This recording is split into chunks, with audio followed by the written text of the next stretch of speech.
todos. Eu sou o Gabriel Macedo, sou doutor em Química pela USP e hoje eu vou dar uma palestra sobre fé e ciência, há contradição? Primeiro, eu vou apresentar algumas objeções comuns do método científico à fé, que são: o método científico refutou a existência de Deus, os ensinamentos cristãos fundamentais foram refutados pelo processo científico, a forma científica de pensar é oposta à fé e que o cristianismo é um obstáculo ao progresso científico. Bom, que o método científico refutou a existência de Deus.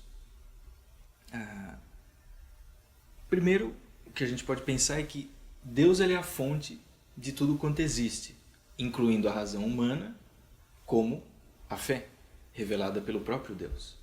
E, portanto, ele não pode contradizer a si mesmo, não pode haver uma verdade que ele revela pela fé, que através da razão que ele mesmo deu ao ser humano, é considerada falsa.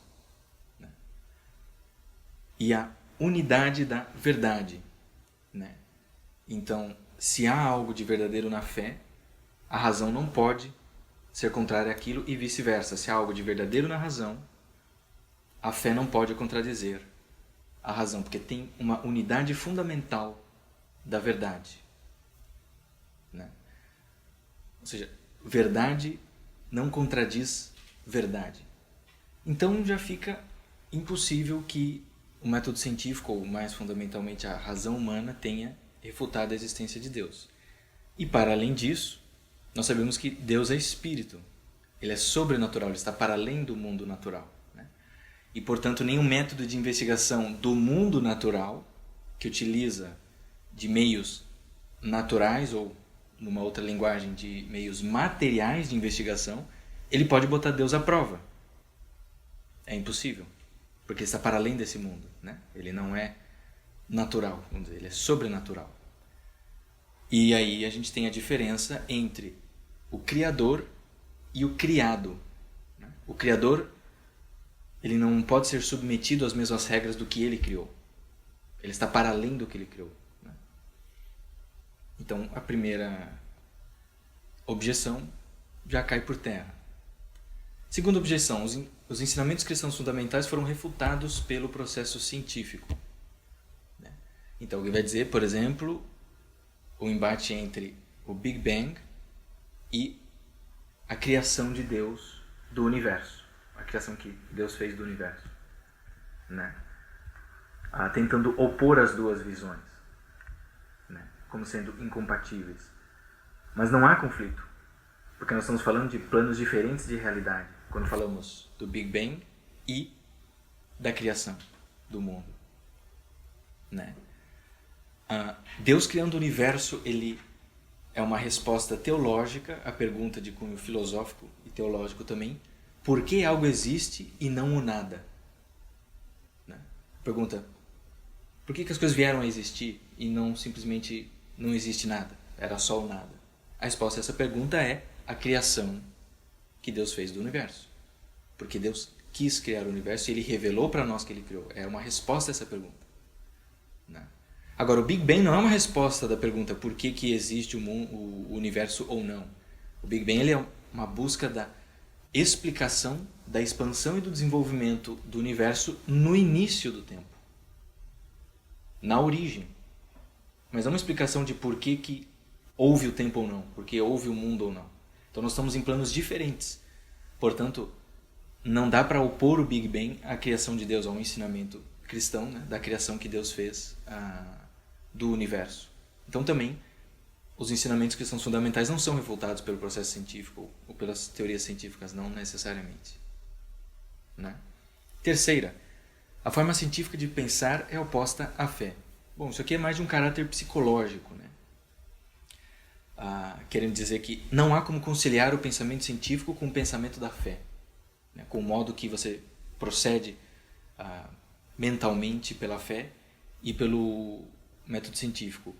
A isso nós podemos simplesmente dizer que não tem nenhuma base empírica disso, de que realmente é impossível, porque muitos dos cientistas e dos maiores cientistas que tiveram contribuições absolutamente fundamentais para a ciência, eles eram religiosos e, pasmem, muitos eram padres católicos. Como, entre todos esses cientistas, né? Newton, Kepler, Maxwell, Copérnico, Descartes, Fermat... Descartes, tudo bem, tem algumas controvérsias, mas tudo bem. Fermat, Galileu, Lemaitre, Mendel, Pascal, Volta, Alessandro Volta, von Neumann, Castelli, Garsoni, Santo Alberto Magno, que fez contribuições para a meteorologia fundamentais, e Galvani. Aqui eu posso citar aqui Copérnico, Lemaitre, Mendel, Castelli, Garsoni, Santo Alberto Magno e Galvani. Todos eles eram clérigos, ou sacerdote ou monge da Igreja Católica. Copérnico também, não é? Sim, Copérnico, eu acho que eu disse Copérnico. E os outros eram profundamente religiosos, então a pessoa ela pode ser um grande cientista e proceder com o método científico, realizando descobertas fundamentais, ao mesmo tempo que ele é uma pessoa profundamente religiosa e piedosa, chegando até mesmo a ser um santo, né? Santo Alberto Magno, por exemplo. Então não há, de fato, uma oposição entre pensar científico e pensar, vamos dizer, pela fé, de fato, né? Então ambas, a fé e a ciência, elas também vão partilhar de certos pontos comuns, que é a crença e a racionalidade. A ciência, ela tem muito de crença, de acreditar no testemunho de alguém, de essa fé no sentido de acreditar no testemunho de uma outra pessoa. Todos os cientistas se fiam nisso. Quando o cientista faz uma descoberta, faz um experimento ali, publica, descobri tal efeito, tal lei, ou o que for, ou um novo composto, na maioria das vezes os cientistas não têm tempo de refazer todos os experimentos. Eles não têm tempo de refazer tudo e, vamos dizer, recriar todas as condições experimentais e repetir o experimento que os outros cientistas fizeram, ou a descoberta que o outro cientista fez. Muitas vezes ele vai confiar no testemunho daquele cientista. Então, eu acredito que ele, sendo um cientista, vamos dizer, com probidade, ele não mentiu e é verdade o que ele está falando. Então tem muita crença no meio científico, ainda que você repetir os experimentos faça parte também do processo científico, né?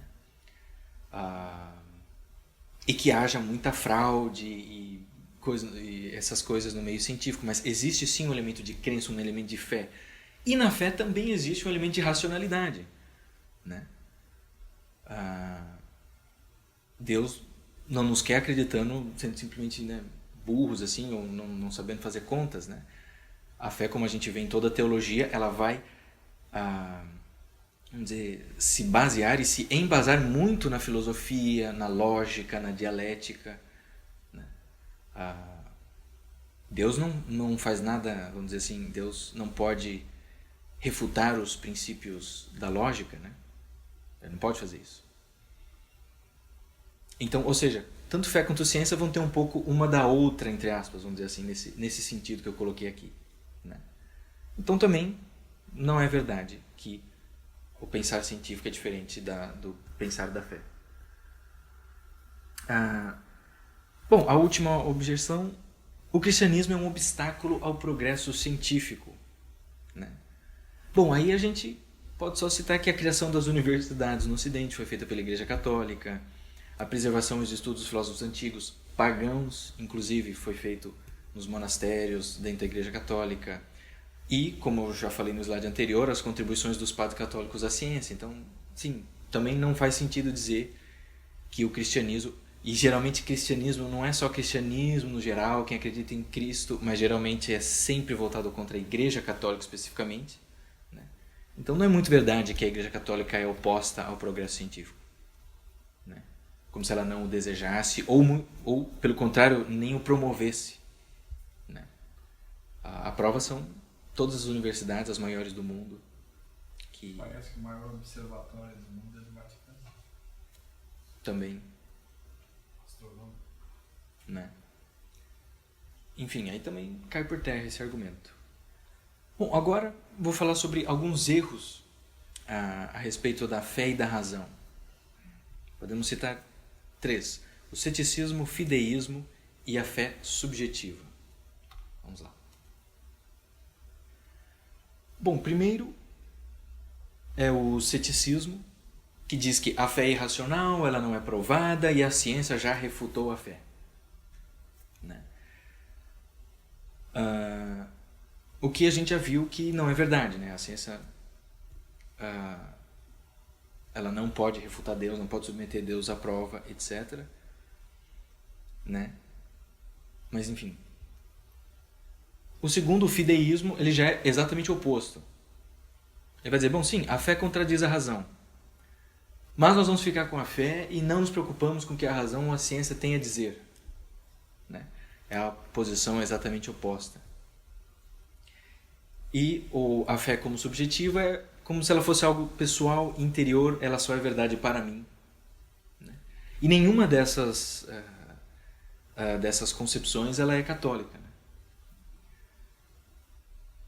A igreja nunca, vamos dizer assim, acreditou nisso. Né? As duas primeiras a gente vê que elas opõem fé e razão, né? Então, que a fé é irracional e está refutada, e que não queremos saber da razão da ciência, vamos ficar só com a fé, elas estão sempre opondo fé e razão. A segunda já é de um caráter muito subjetivo. Né? Aí a solução para esse problema, primeiro a unidade fundamental da verdade que eu já falei. Né? Se há alguma verdade que Deus revela, vamos dizer, na fé, ele não pode contradizer uma verdade ou a razão humana não pode contradizer essa verdade. Né? Tem de haver uma unidade. Então, a verdade que a razão busca e que a fé revela, ela não pode se contradizer, porque existe essa unidade fundamental da verdade. Verdade não refuta verdade. Né? E quanto à fé subjetiva, bom, a verdade ela é baseada em algo que está fora do sujeito. Né? Ela é baseada na realidade das coisas. Como dizia Santo Alberto Magno, se eu não me engano, né? A verdade ela é a conformação do intelecto às coisas. Né? As coisas fora dele. Né? Então a fé também não pode ser nada, não pode ser subjetiva, ela tem que ser objetiva também. Né? Bom, aí também a gente pode acrescentar, bom, Deus é a fonte de toda a realidade, ele é a fonte da luz da razão, como a fonte da luz da fé. Então, como a fé e a razão têm a mesma origem de Deus, e a verdade ela é una, né? Nós podemos ficar tranquilos de que fé e razão não vão se contradizer, mesmo que, num primeiro momento, nós não consigamos desfazer certas aparências de contradição. Mas nós sabemos que, olha, a razão ela vem de Deus, a fé ela vem de Deus, ela não vai se contradizer, porque a verdade ela é una. Bom, e a verdade é o próprio Deus também. Né? Então a gente pode ficar tranquilo. Né? E sempre assim, quando a fé e a razão parecem se contradizer, na verdade, ou é uma falha da razão, ou é uma fé mal interpretada. Né? O que não vai faltar, fé mal interpretada e razão falha. Bom, quando nós aprendemos alguma verdade com alguém, nós confiamos nessa pessoa, nós acreditamos nessa pessoa. Né? E quando acreditamos em alguma verdade de fé, nós acreditamos em Deus, que nos revela essa fé, que nos contou essa verdade. Né? E Deus, ele dá os sinais de credibilidade, que nos dão a garantia racional para aceitarmos as afirmações da fé cristã. Por exemplo, os milagres que Cristo fez e que foram testemunhados por inúmeras pessoas. Por exemplo, a resistência da igreja e a consistência dos seus ensinamentos ao longo de 2000 anos. Né? São sinais claros de que nós estamos com as nossas fundações na rocha sólida, na verdade. Né?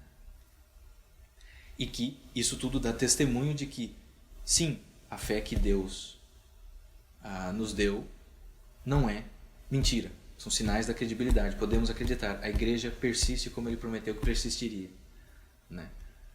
Os milagres também acontecem aos montes. Eu vou falar um pouco mais sobre isso. Bom, agora, fé e razão trabalhando juntas, então. Já falamos de alguns erros, algumas oposições, mas Vamos pegar agora a fé e a razão trabalhando juntas. Nós podemos listar aqui 7 princípios onde fé e razão trabalham juntas. Eu vou falar de cada um mais detalhadamente. Bom, o primeiro princípio é o princípio da consistência. Ele diz que a fé verdadeira e a reta razão são consistentes uma com a outra. Né? Se o que Deus revelou é verdade e o que a reta razão sabe também é verdade, elas não podem se contradizer, pois a verdade é una. Então, o que eu não canso de repetir aqui. E daí nós podemos dar um exemplo. Que Jesus ressuscitou dos mortos. Isso é uma verdade de fé. E aparentemente, ela parece contradizer uma verdade da razão, que é: homens mortos não voltam para o mundo dos vivos. Eles não ressuscitam. Não é? Mas aí, o que nós temos que pensar sobre isso, só que isso demanda, né, uma reflexão mais alongada para pensar, é que quando o cristianismo afirma que Jesus ressuscitou dos mortos, ele não afirma que Jesus ressuscitou dos mortos pelo poder das causas naturais, mas que ele ressuscitou dos mortos pelo poder de Deus. E quando a razão e a reta razão afirma que os homens mortos não ressuscitam, ele quer dizer que eles não ressuscitam pelo poder de causas naturais. Ambas as coisas são verdades e elas não se opõem fundamentalmente. Né? Ou seja, esse princípio da consistência. A reta razão e fé verdadeira não se contradizem. E aí, reta razão, só reiterando, né, em oposição à razão falha, né, a uma razão torta, vamos dizer assim, e fé verdadeira em oposição a uma fé mal interpretada. Né? Bom, o segundo princípio é o princípio do suporte. Então, a razão dá suporte à fé. Por exemplo, a pesquisa histórica. Né? Nós temos o Jesus histórico, a sua crucificação, também a tumba vazia.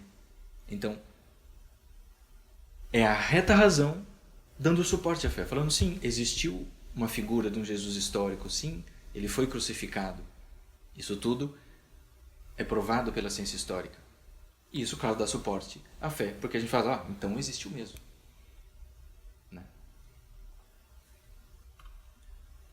Terceiro, o princípio da defesa. A reta razão pode refutar objeções trazidas contra o que acreditamos pela fé.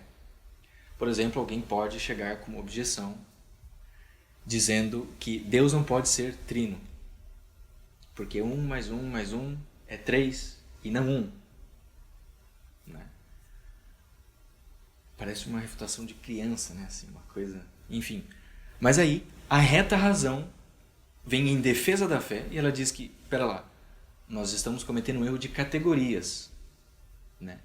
Interpretar o mistério da Trindade em termos matemáticos não faz sentido.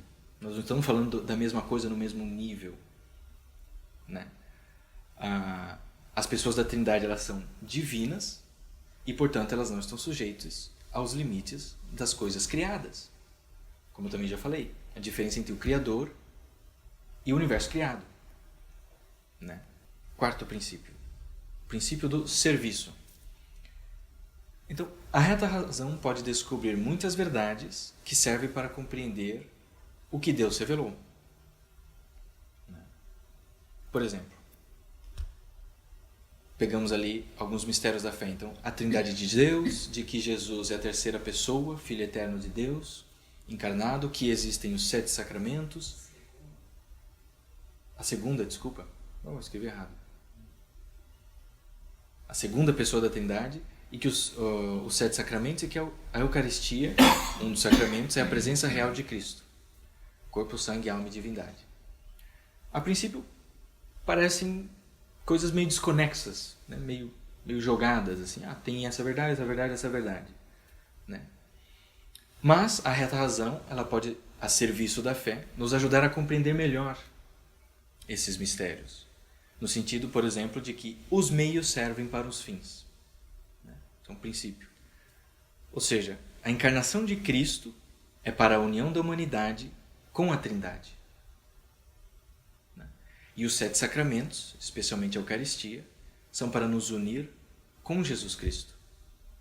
Então aqui ele já conecta todos esses mistérios da fé. Eles têm um sentido. Né? E uma prática. Sim. Que no final, tudo isso é o caminho que nos leva até Deus.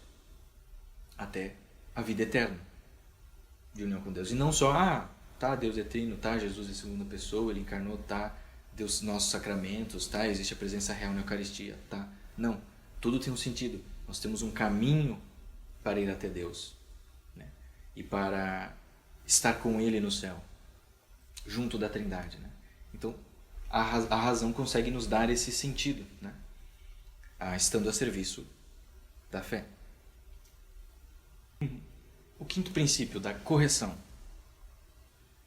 A fé verdadeira serve para corrigir os erros que a razão faz comumente. Né? Por exemplo, materialismo. Ele chega afirmando que só há matéria, não há alma e não há vida após a morte. Né? Bom, a boa filosofia ela pode desfazer esses erros, fornecendo vários argumentos, né, contra o materialismo. Só que esse é um caminho muito longo e muito difícil. Né? Demora muito tempo. Não é para qualquer um também. Não é para qualquer um. Né? Mas, se for uma pessoa de fé, ao ouvir essas coisas, a fé ela vai corrigir imediatamente esses erros. Porque você já sabe que o próprio Deus revelou que há muito mais do que só o mundo material.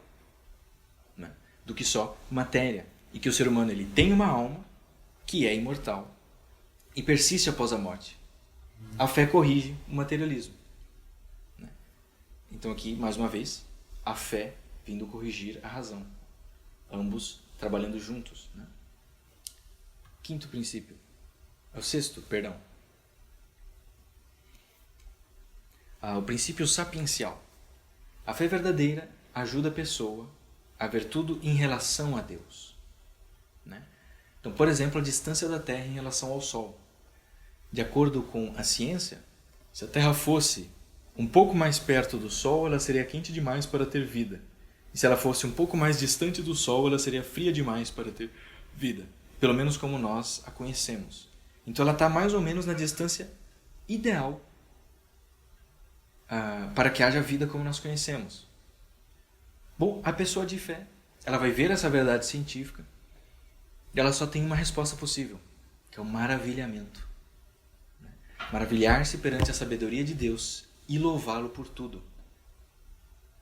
Ou seja, não é nem ignorar a verdade científica ou tratá-la também com uma frieza científica do ok, estamos na distância certa, mas louvar a Deus por isso.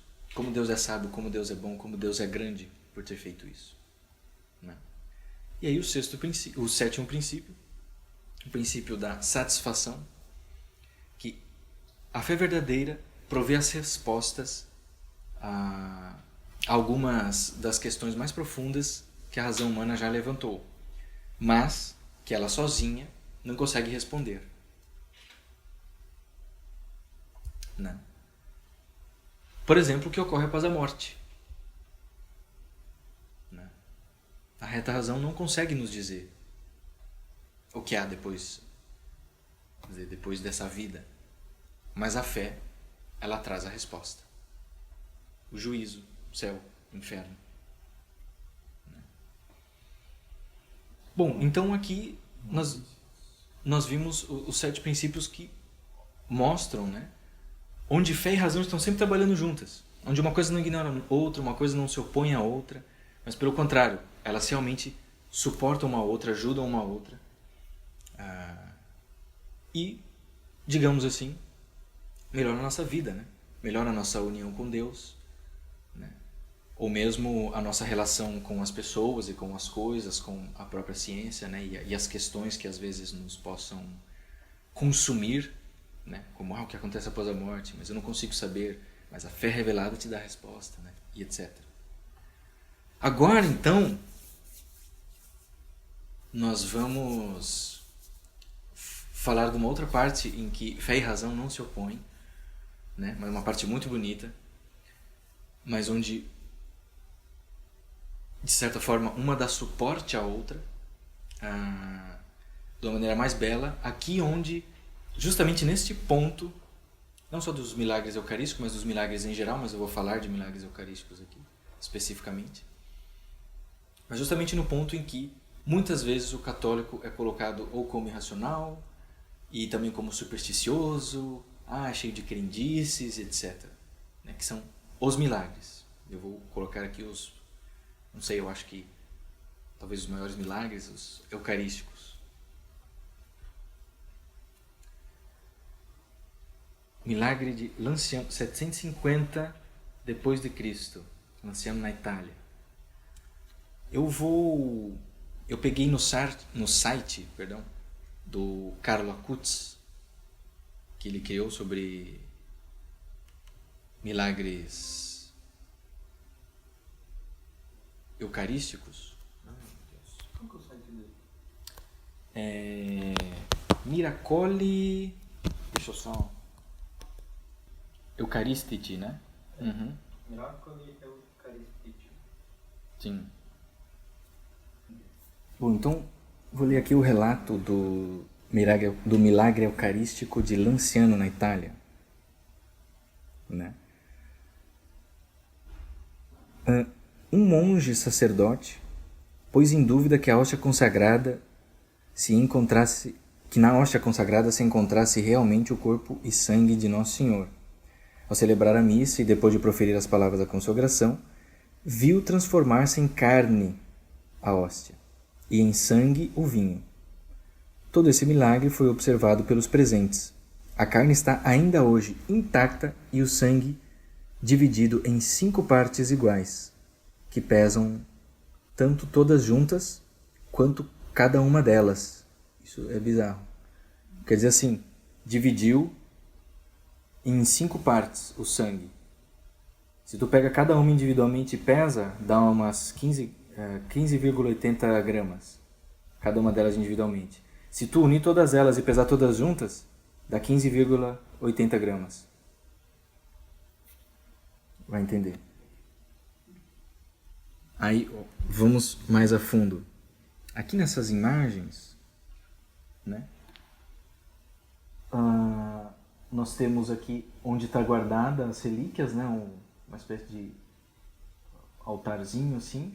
Ali como elas foram guardadas, o vinho embaixo e a hóstia em cima, acho que é isso. Não, acho que essa aqui é a hóstia que virou carne mesmo. A hóstia que se transformou em carne. Agora vamos ver o que aconteceu na década de 70. Isso é 750 depois de Cristo. Em 1970, o arcebispo de Lanciano e o provincial dos frades menores conventuais de Abruzzo, com a autorização de Roma, solicitaram ao doutor Eduardo Linoli, diretor do hospital de Arezzo e professor de anatomia, histologia patológica e química e microscópica clínica, para elaborar um exame científico detalhado sobre as relíquias do prodígio de 12 séculos atrás. A 4 de março de 1971, o professor apresentou um relatório minucioso dos vários estudos feitos. Eis as conclusões. A carne milagrosa é verdadeira carne constituída por tecido muscular miocárdio, ou seja, tecido do músculo cardíaco, e a carne humana é de verdade. O sangue milagroso é verdadeiro sangue. A análise cromatográfica demonstra com certeza absoluta e indiscutível. Para quem não sabe, cromatografia é uma das técnicas mais avançadas de separação e identificação de compostos na química. Terceiro, o estudo imunológico prova também que a carne e o sangue são, sem dúvida alguma, de natureza humana, e o exame imunematológico permite afirmar com toda a objetividade e segurança que ambos pertencem ao mesmo grupo sanguíneo, AB, grupo a que pertence o homem do santo sudário também, e característico das populações do Médio Oriente. Quarto, as proteínas contidas no sangue estão igualmente repartidas, em percentagens semelhantes às do esquema soroproteico do sangue fresco normal. Né? Ou seja, aparentemente o sangue está fresco. Não é sangue coagulado de 1.200 anos atrás. É como se o sujeito tivesse acabado de ser ferido e derramado o sangue ali. Né? Sangue fresco. Quinto, nenhuma secção histológica revelou traços de infiltração de sais ou de substâncias conservantes utilizadas na antiguidade para a mumificação dos corpos. Seu relatório foi publicado nos Quaderni Sclavodi Diagnostica Clínica e de Laboratório, 1971. Se fizer assim com a mão, sai melhor. Ah, tá. Quaderni Sclavodi Diagnostica Clínica e de Laboratório. Caramba, é verdade. Funciona. Isso suscitou um enorme interesse do mundo científico. Ainda em 73, o Conselho Superior da Organização Mundial da Saúde nomeou uma comissão científica para verificar as conclusões a que tinha chegado o professor Linoli. Esta pesquisa foi exatamente a mesma que efetuou-se o professor, com outros exames complementares. Os trabalhos duraram 15 meses e foram realizados 500 exames. Concluiu-se que os fragmentos recolhidos em Lanciano não se assemelhavam a tecidos mumificados. Não é múmia.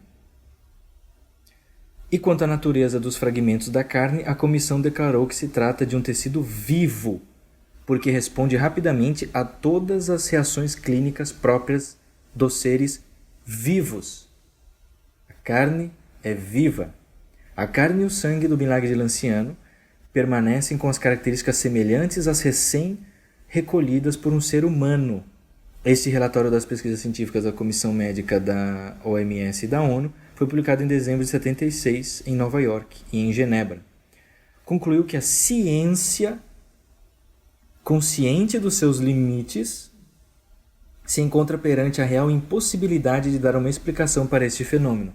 O que isto significa? Que a ciência provou que aquilo é um milagre. A ciência diz não há causas naturais para que isso seja assim, apesar de que todos os experimentos mais avançados provam de que isso é assim. Portanto, se não é natural, as causas são sobrenaturais. A ciência provou o milagre.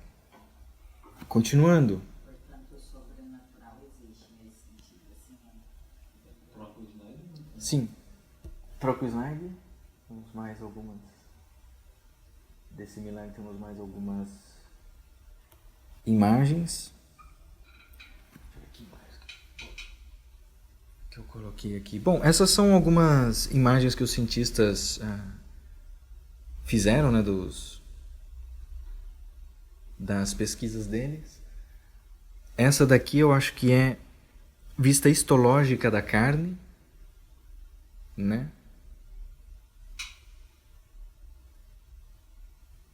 Bom, enfim, aqui a estrutura endocárdica da análise da hóstia, um nervo vago, que é no coração, né? É um nervo cardíaco, e um lóbulo do tecido adiposo. Passamos. E algumas fotos, né, dos experimentos que eles fizeram. Esse gráfico aqui em cima. Vamos ver se eu consigo dizer isso aqui. Proteinograma eletroforético das proteínas do sangue do milagre. O perfil das frações proteicas do soro é compatível às de uma amostra de sangue fresco.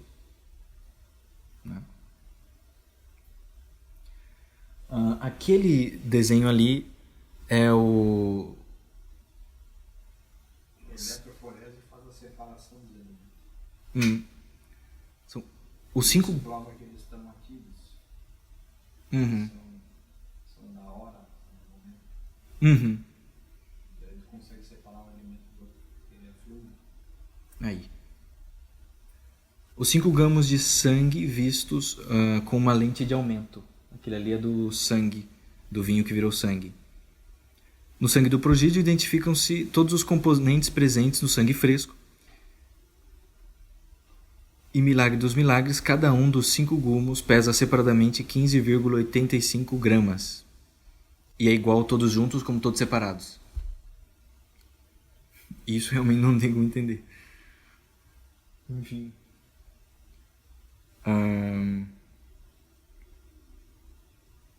Essas aqui são células fibromusculares, né? Isso é nosso. Bom, e agora nós vamos para o milagre de Buenos Aires, que aconteceu 3 vezes, né? Em 92, 94 e 96.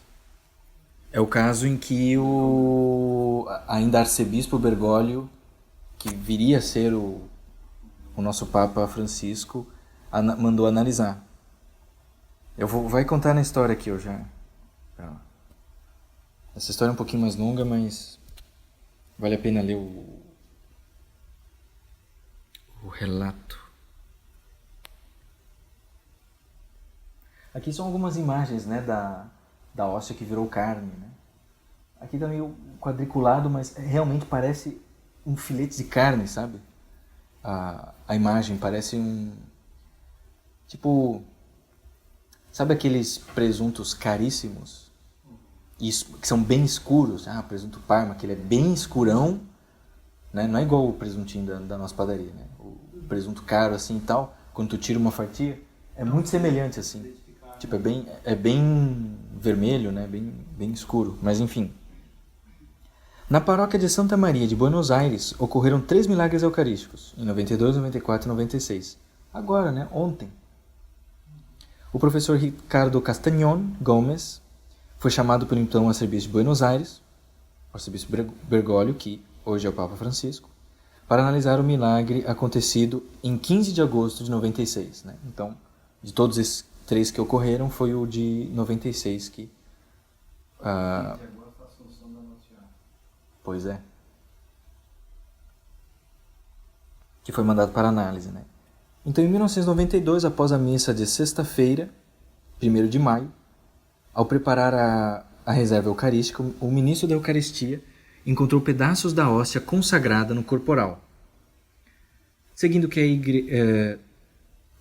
a igreja prescreve em tais situações, o sacerdote pôs os fragmentos num recipiente com água, que depois foi colocado no tabernáculo até se dissolverem. Né? Uns dias depois, alguns sacerdotes foram verificar e descobriram que nada tinha mudado.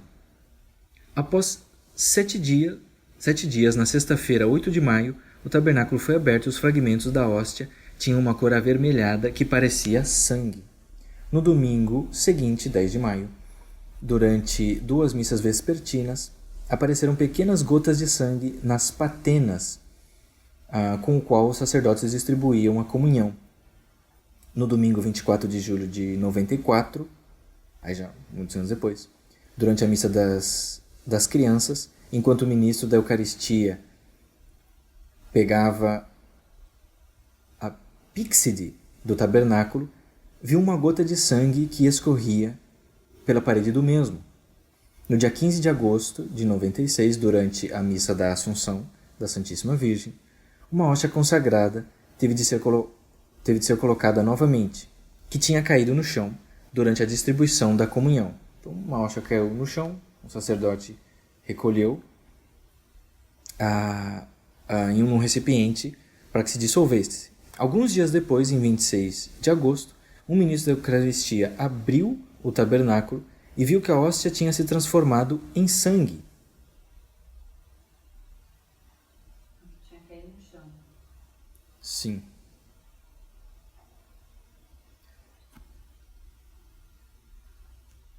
Deixa eu ver aqui. São as fotos da... Pera lá, volta. Essas são fotos da hóstia que sangrou. E aqui um pouquinho que foi mandado para análise. Né? colocado num tubo de ensaio e fechado. Pode passar o slide. Esse é o... Não, esse é outro pesquisador. É outro pesquisador, mas agora eu vou falar do Castagnon. Tem uma resenha que ele fez, né? Que ela segue assim. No dia 15 de agosto de 96, um fiel recebeu a hóstia consagrada em suas mãos para comungar, mas inadvertidamente deixou-a cair no chão. E pensou que seria melhor não pegá-la, porque parecia-lhe suja. Né? Outra pessoa mais pia percebeu o que tinha acontecido, recolheu-a e guardou-a, informando imediatamente ao padre Alejandro Bazet. O padre, seguindo as diretivas da igreja relativas a tais circunstâncias, colocou a hóstia num recipiente com água e guardou-a no tabernáculo até que dissolvesse. No dia 26 de agosto, o tabernáculo foi reaberto para que o recipiente com a hóstia caída fosse retirado e descobriu-se que dissolveu e apresentava algumas manchas avermelhadas, que aumentavam a cada dia. Os padres da paróquia foram imediatamente procurar o arcebispo de Buenos Aires, a Dom Bergoglio, para dizer-lhe o que tinha acontecido. Foi decidido esperar antes de prosseguir com a investigação. E em 1999, depois que o arcebispo soube que eu, Castagnon, estava realizando essas investigações científicas gratuitamente, me encarregou de cuidar do caso. Em 6 de outubro de 99, fui para Buenos Aires e entrevistei os 5 sacerdotes que testemunharam e me disseram que houve outro caso de hóstia consagrada, em maio de 92. Eles tinham colocado em água destilada, que é a pior maneira de preservar alguma coisa, e por isso fiquei muito preocupado. Todo mundo sabe que, quando se extrai sangue, pode-se obter a fórmula leucocitária, glóbulos brancos. No sangue, há uma variedade de glóbulos brancos com características específicas. Os sacerdotes, no primeiro milagre, pediram a uma paroquiana, que era uma química, que analisasse a hóstia que sangrava. A doutora descobriu que era sangue humano e que tinha uma fórmula leucocitária completa. Surpreendeu-se ao descobrir que os glóbulos brancos eram ativos, ou seja, mais uma vez, estavam vivos. A doutora, no entanto, não tinha sido capaz de realizar o exame genético, pois naquela época não era um procedimento usual. Coletei uma amostra das 2 hóstias que sangraram diante do notário do arcebispo, que certificou a legalidade dessa ação, conforme exigido pela autoridade da igreja na Argentina. Gostaria de salientar que, antes que você me convidasse, o então arcebispo de Buenos Aires já tinha feito contato com a Santa Sé, pedindo as minhas referências. As referências foram dadas pelo Monsenhor Gianfranco Girotti, que na época era subsecretário junto à Congregação para a Doutrina da Fé, e assistente direto do cardeal Ratzinger. Outro papa. No dia 21 de outubro, fui ao Laboratório de Genética Forense Analítica de São Francisco, que deveria realizar a análise de das amostras que eu tinha trazido. Em 28 de janeiro de 2000, encontraram os fragmentos de DNA humano nas amostras. Era sangue humano que continha o código genético humano. Em março de 2000, fui informado que participaria da análise, assim como o famoso médico legista especialista em histopatologia, Robert Lawrence, um dos maiores especialistas em tecidos. Surpreendi-me, porém, com a participação do Dr. Lawrence, porque isso implicaria importantes custos que eu deveria sustentar. Mas disseram-me que queriam sua cooperação porque foram encontradas nas amostras substâncias que se assemelhavam a tecidos humanos. Dr. Lawrence estudou as amostras e encontrou pele humana e glóbulos brancos, em dezembro de 2000. Lawrence me disse que conseguiria mais amostras de DNA. Aquele tecido ali em cima Aqui, ó. é um tecido inflamatório agudo. Qual dos dois? Sofrimento. Esse tecido. Esse aqui? Tem macrófago. Sim. São células que destroem o tecido e fazem a ferida cicatrizar. É importante É importante notar que se extrai o sangue de uma pessoa, depois de 15 minutos os glóbulos brancos se desintegram. Portanto, é absolutamente inexplicável, do ponto de vista científico, que em 2005, em 96, houvesse amostras de glóbulos brancos no sangue. Isso mostra que o coração tinha uma atividade dinâmica e viva no momento em que foram recolhidas as amostras. Coração cortado. Cortado e vivo. E vivo. O professor Zugiv confirmou que a amostra correspondia ao músculo cardíaco do miocárdio e ventríloco esquerdo e que o paciente ao qual pertencia tinha sofrido muito por causa de coágulos de sangue que indicavam que, em alguns momentos, ele não conseguia respirar devido à falta de oxigênio e cada respiração era muito dolorosa. Bom, quem é crucificado a gente sabe que, por ficar com os braços abertos, né, duas coisas acontecem. Primeiro, é difícil do indivíduo fazer o pulmão funcionar. Ele precisa se erguer na cruz para fazer a respiração. E uma outra coisa que acontece, que nós descobrimos só muito mais tarde, é que o pulmão enche de água. Né? Enfim, e isso tudo assim, é uma amostrinha ali, pá, de sangue e tal. De água, menos tu respira. Sim. Porque o espaço do ar fica cheio de líquido. Uhum. De acordo com o professor... Vai muito. Então, de acordo com o professor, o paciente tinha levado um golpe no peito. Também o coração teve uma atividade dinâmica, viva, no momento em que foi levado ao laboratório, visto que foram encontrados glóbulos brancos intactos, que são transportados pelo sangue. Isso só confirmou que a amostra estava pulsando. Ou seja, passa-se anos e anos e está tudo vivo ainda. Tudo que deveria estar morto em questão de 15 minutos, ou já está sendo fagocitado. Nem só vivo, mas agudo. Quer dizer que está no momento do sofrimento. Sim. Esquecido quer dizer exatamente isso. É um tecido vivo, cortado no momento que está sofrendo. Ou seja, como se o momento ficasse congelado. Ele está ali, vivo, acabou de cortar e ficasse ali. É uma prova material do sofrimento mesmo. Sim. Esse é o professor Zugibe, da Universidade de Columbia, Nova York.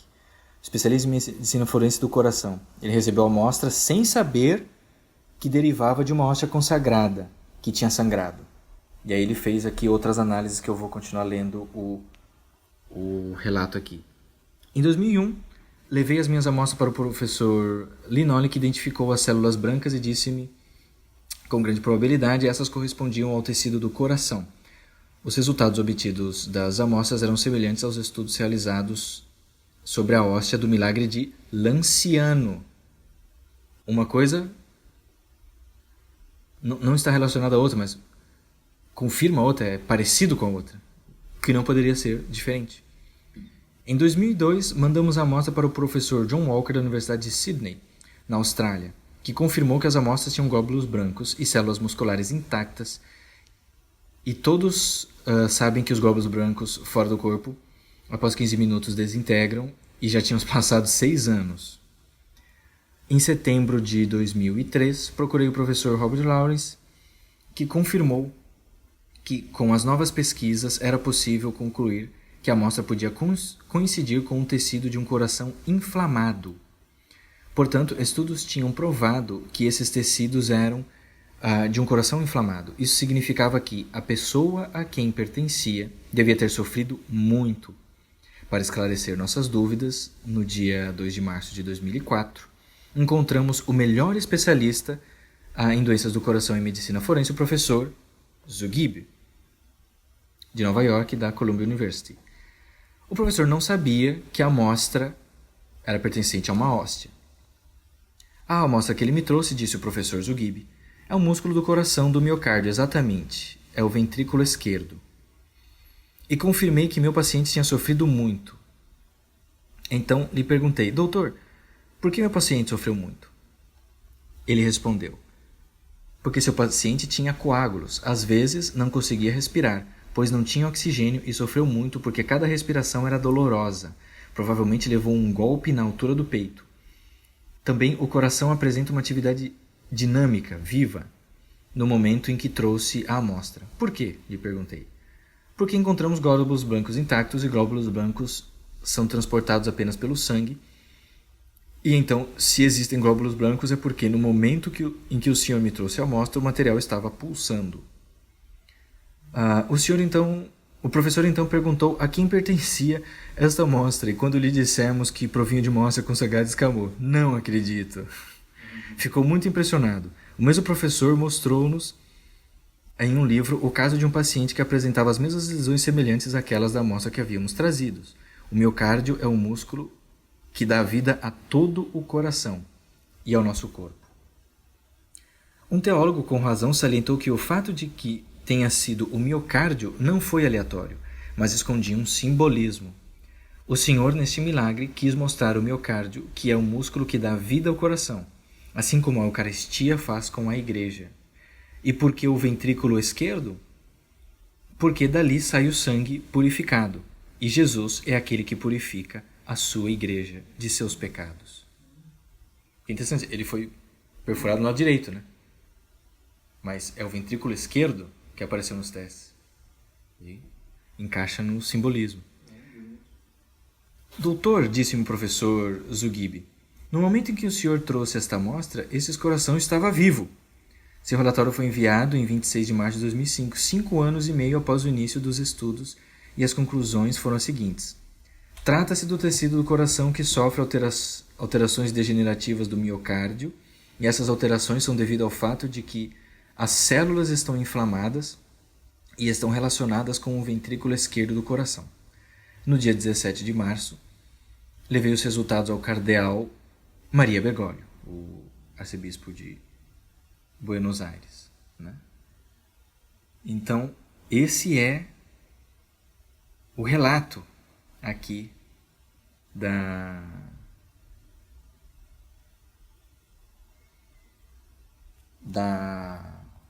do milagre de Buenos Aires. E nós vemos nada mais, nada menos do que a ciência nos provando que é um milagre.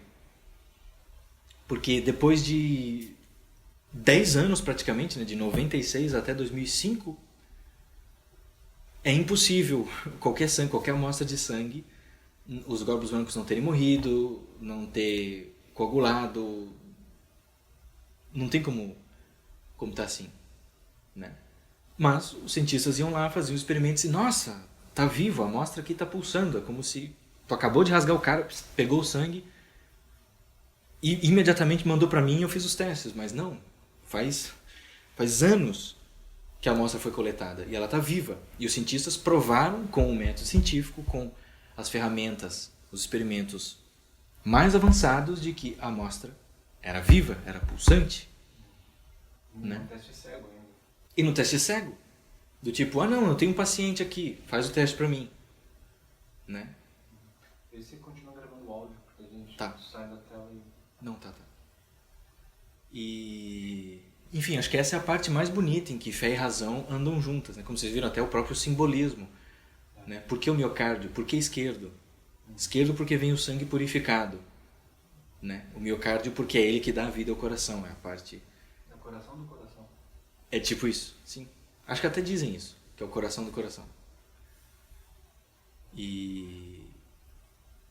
Até para a própria missa também, né? Ser uma atualização do mistério da cruz, e é ali que se dá a transubstanciação, que é exatamente esse momento, né?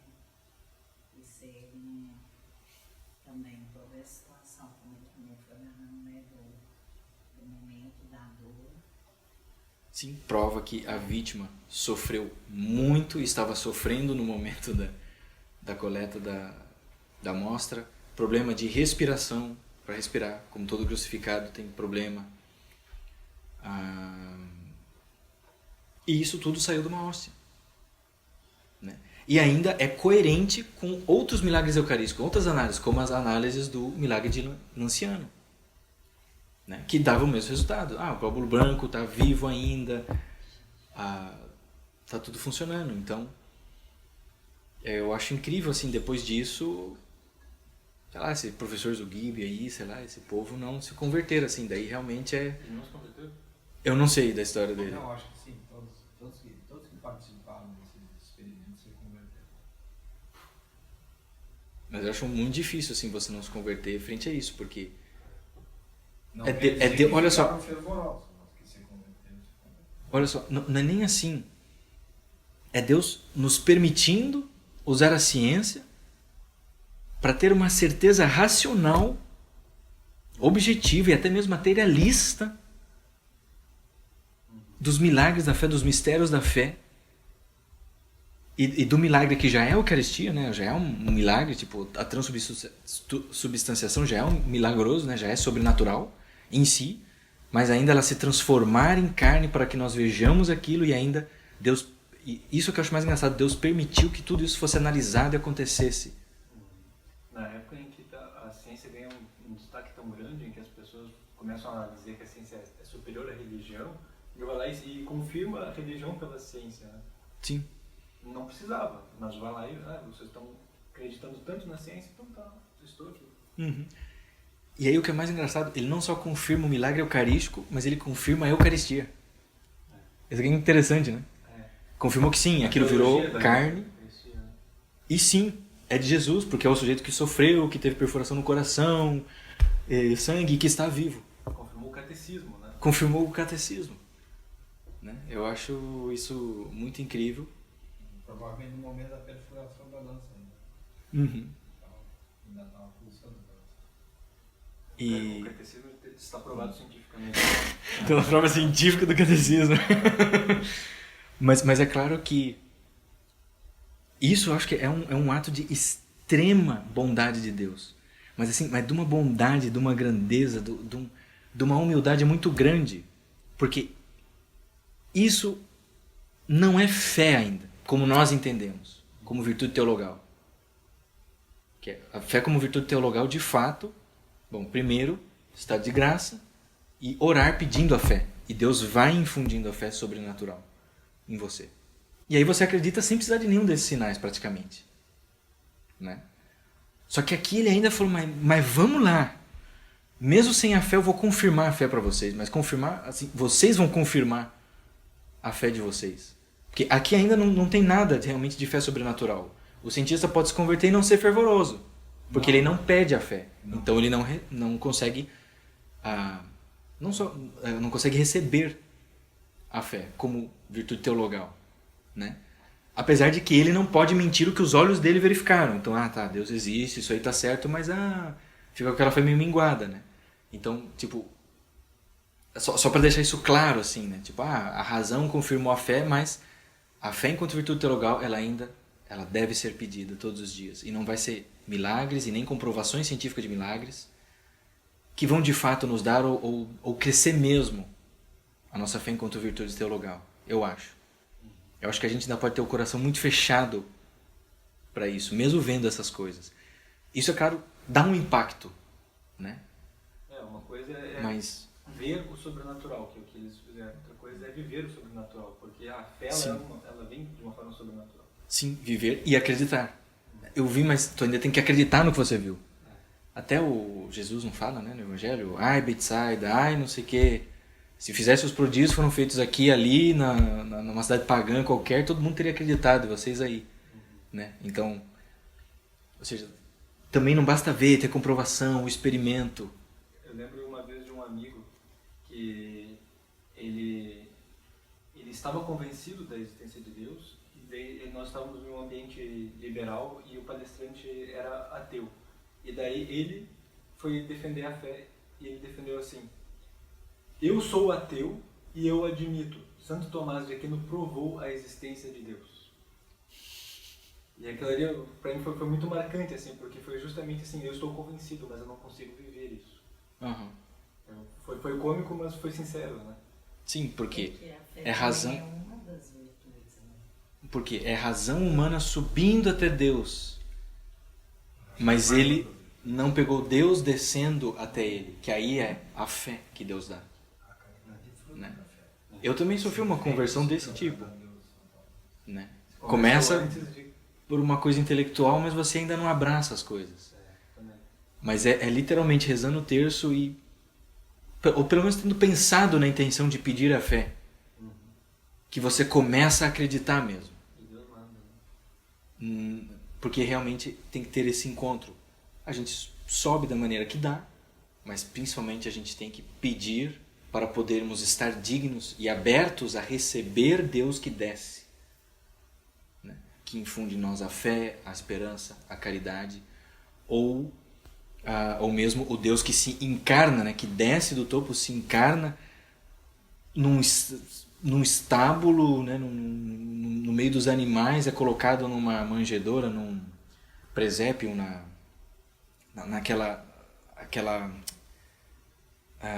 aquele recipiente onde você bota comida para os animais, sabe? E tu pensa assim, é o rei do universo, né? Tipo, que presidente hoje, por livre vontade, gostaria de nascer assim? Num lugar assim, sujo e tal, simples. Mas ele vai e ele desce até nós para nos salvar, nos oferecer os sacramentos, nos dando esse caminho para nos unir a ele e para conseguirmos também nos unir a Deus. E ter a vida eterna. Né? Então tudo isso aqui eu também queria conciliar as nossas visões de fé e razão. As duas coisas podem se ajudar. Muito desses argumentos contra a fé, etc., e às vezes até contra a razão também, é besteira, né? Mas que no fundo não tem jeito. O que é sobrenatural é sobrenatural. Então a fé teologal tem que ser pedida. E ela é infundida sobrenaturalmente. Enfim, só para não ficar também muito assim, assim. Posso E assim. Então, muito obrigado e louvado seja nosso Senhor Jesus Cristo. Sempre seja louvado. Salve Maria e viva Cristo Rei. Viva! Louvado.